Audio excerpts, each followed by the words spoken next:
Hi guys, and welcome back to my channel. I'm coming in at you fresh-faced, big hair.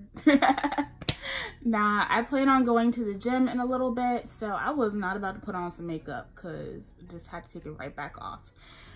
But today, we are going to be doing a little bit of a different video. So, y'all know we have a certain kind of culture here in this natural hair community where a lot of us are product junkies, certified product junkies. We got way too much stuff. And a lot of us go into natural hair buying a bunch of stuff, but not really knowing how to get through all of it. I do get a lot of questions about like, hey, you have so many products. How do you get through your products? Because obviously I do use them up. I do get through things. And sometimes it's a little bit harder for me just because I do reviews. But before I was a growing product junkie without a channel, and I had to make sure that if I was spending money on products, I was actually getting my money's worth out of the products. So I just wanted to share some of my best tips with you guys on how to actually like slash through that stash, because products are expensive, and if you buy them, you want to use them. So if you're interested in hearing how I kind of make sure I move through my stash, then just keep watching. My first tip is you cannot actually get through products if you don't have a regimen. If you don't have a regimen and everything that you're doing is just all over the place and you're bouncing from product to product to product to product without any rhyme or reason, you're probably not going to actually get through your stash. You don't know what's working. You don't know what you need to be using. You don't have any set days to wash your hair. And I feel like when you don't actually have a regimen is really around that time where you will just let your hair go days and days and possibly weeks until you do anything with it. And when you're not actually taking care of your hair, you're not using products. And so those products are sitting and they're not being used. So establishing a regimen is important because one, it's going to get your hair used to what is going on, but two, establishing a regimen is how you're going to decide what you're going to use throughout the week and throughout the month. So for example, for me, I co-wash weekly and I shampoo weekly. So I will tend to start my week off with a good shampoo. When I start my week off with a good shampoo, I know I'm going into it with a fresh head of hair. My curls are ready to take in all that moisture, and it's going to allow me to get the best wash and go possible. It's also going to allow me to get a longer lasting wash and go. In that time, I like to be specific about how I use my products and what types of products that I'm using. The majority of my collection is silicone, sulfate, paraben free. And so when I do shampoo, I like to use those products because if I'm co-washing, I know that those will co-wash out easily. I do also tend to avoid things that have very heavy butters in them, like shea butter or cocoa butter. Anything that has a very high concentration of those heavy butters, I tend to avoid as well. For my fine strands, those things do build up on my hair. They are harder to clean out of my hair, and they don't always give me the best results. So I try to avoid using anything that has silicones, parabens, stuff like that towards the beginning of the week, because I know I'm going to co-wash. Co-washes do have mild surfactants in them, but if you are mixing a lot of super duper heavy products into your hair care regimen, those aren't going to clean those out. And for me, I like to know that even if I am co-washing, I'm still going to get the closest to the best wash and go possible. So I prefer not to use heavier products towards the beginning of the week. Towards the end of the week, after I co-wash, is when I will consider using products that have those heavier oils, those heavier butters, and even silicone. I do this because I know that I'm getting towards the end of the week, and when I start that week, I will shampoo all of that out. So that is how I usually attack that when it comes to my regimen. And so I build what I'm going to be using around my regimen. Maybe you don't co-wash and shampoo weekly. Maybe you shampoo once a month and you co-wash throughout the month. That's fine. Do what works for you.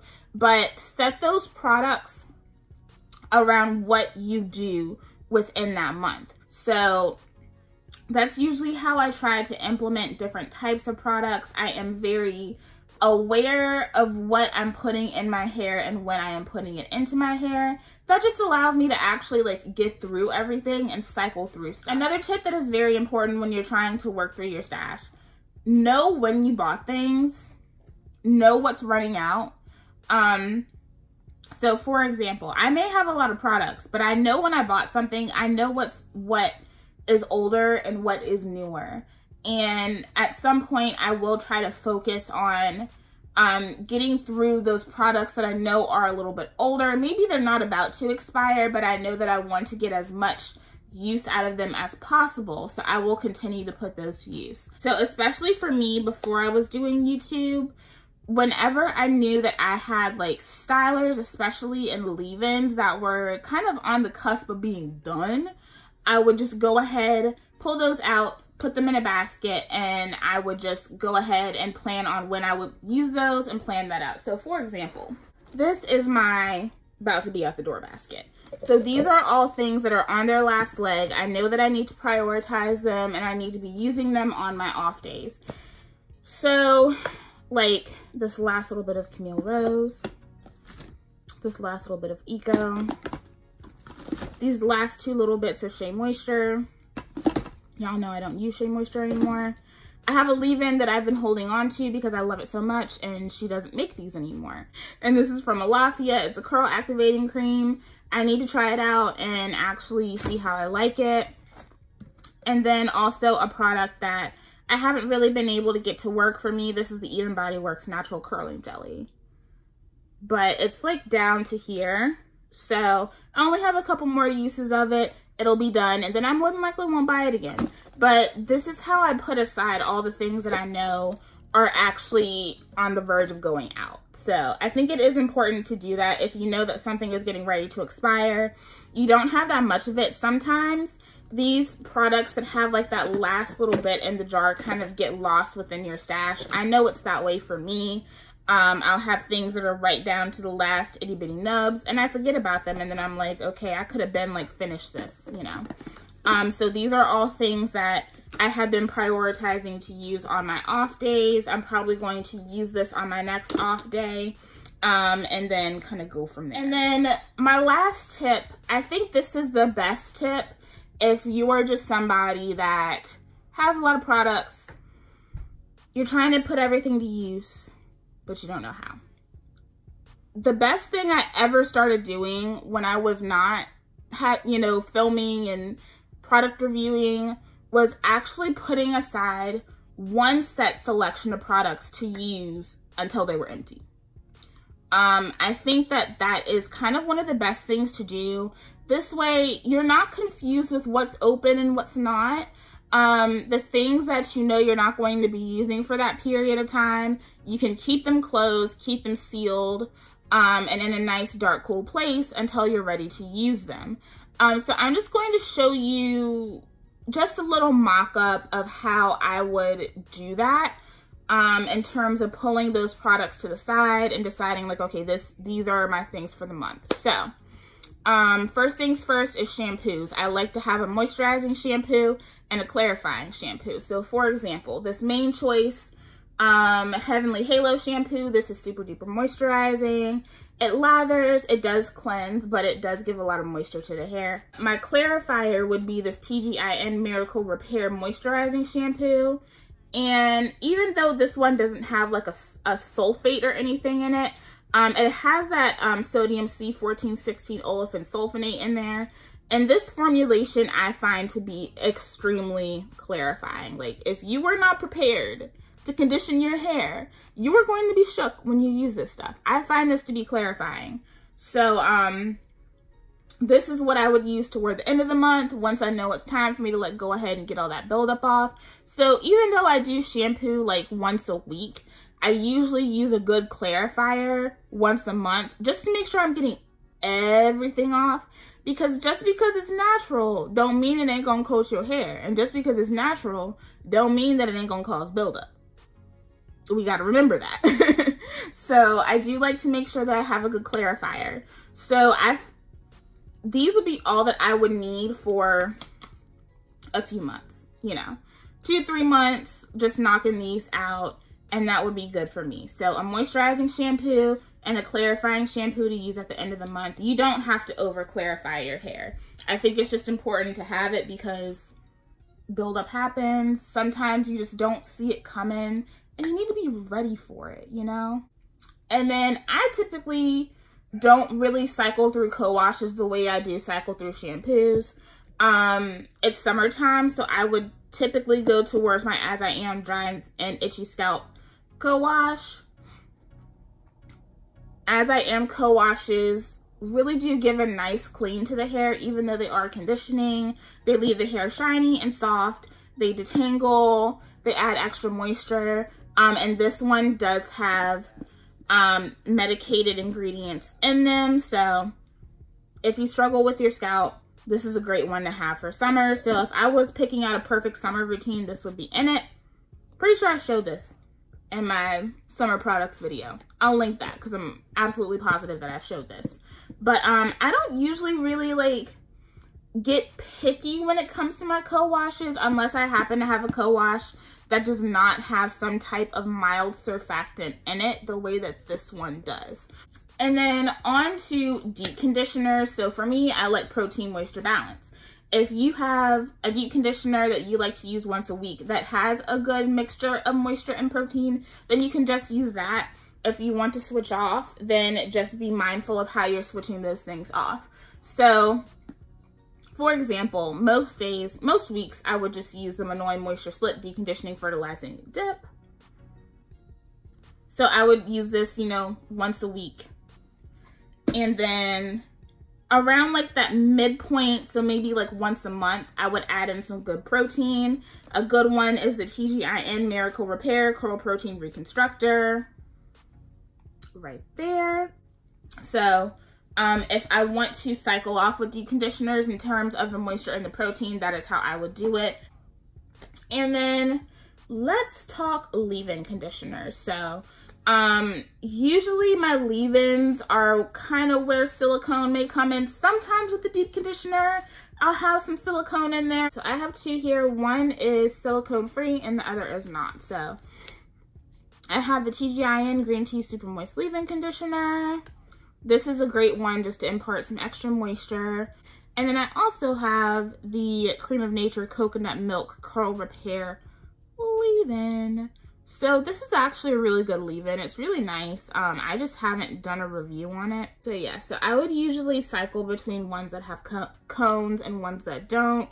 So, you know, around like the beginning of that month, I would mostly use this just because I know it's lighter. I know it's not going to coat my hair and cause any buildup. This one I would use towards the end of that cycle when I know that I'm getting a lot closer to actually clarifying my hair. I like to have two options of a styler if I am going to do something like this where I plan my products. I like to have something that is more light, moisturizing, and then I like to have something that, you know, may still add some moisture to your hair, but it also has a stronger hold because you never know what you're gonna need throughout the weeks. So one good example of a nice light styler is the Care Moisturizing Curling Jelly. This one is a light curling jelly. I have a review on this. And then y'all already know, usually if I'm gonna go for a really nice holding styler, it's gonna be my Ren Pure Coconut Creme Curling Jelly Styling Gel. And this is something that works with pretty much everything I have in my collection. It works with the two leave-ins that I paired for this like little demo. And then I do also like to have like a curl refresher that I focus on. So like this Curl Essence Cocoa Water is a good one to have. And I also do like to make sure I have an oil in there that I'm focusing on. So like right now I've been using the Cheers hair polish. This is a really dope oil. It's nice to put on top, but if you want to layer it with a leave-in, you can also do that as well. And it does impart a little bit of extra just moisture and sheen to the hair. So if I were pulling products out of my stash to use for just that month, then that is how I would do that. That is exactly what this would look like. And this has a balance of gentle cleanse, medium cleanse, and clarifying. It has a balance of moisture and protein. It has a balance of silicone and non-silicone, natural and not as natural as some people like it. And it also has a balance of holds. So soft holds, strong holds. And so that is usually how I would attack that. So all of this requires knowing your hair, knowing the products that you have. Being a product junkie, like, you have to pay attention to what's in your stash. And so if you actually want to move through your stash and make sure that you're actually putting those ingredients to use, and putting those products to use, it's good to know what you have. A lot of you guys always comment on how I really do know my products and I really do know my hair. And it really doesn't take much. It's just, you know, really making sure when you're buying things, you're doing your research. You understand what you're about to bring into your home, so you understand how you're going to use it. It really doesn't take a lot. And doing something like this is really easy, but it ensures that you're actually going to get through those products. Me personally, I don't look down on people that enjoy spending their money on natural hair products. Sometimes I do see a lot of that in the community.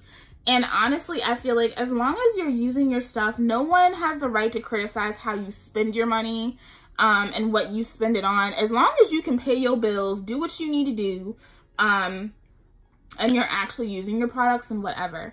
Me personally, I've never been bothered by my stash because I know I use my products and I put them to good use.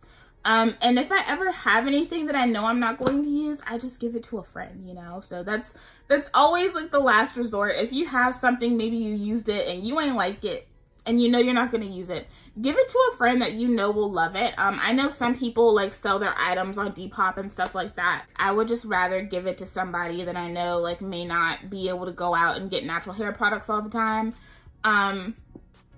So, you know, there's always options when it comes to cycling through your stash.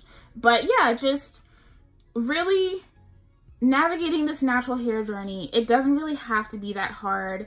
And I know a lot of us, we jump into our natural hair journeys and we buy way too much and we don't know what to do. So if you are someone who kind of fell into that, you know, that little hole of you got really excited about being natural and you bought a lot of stuff and you're not really sure how to implement all of that into your routine, this is a really easy way to do it.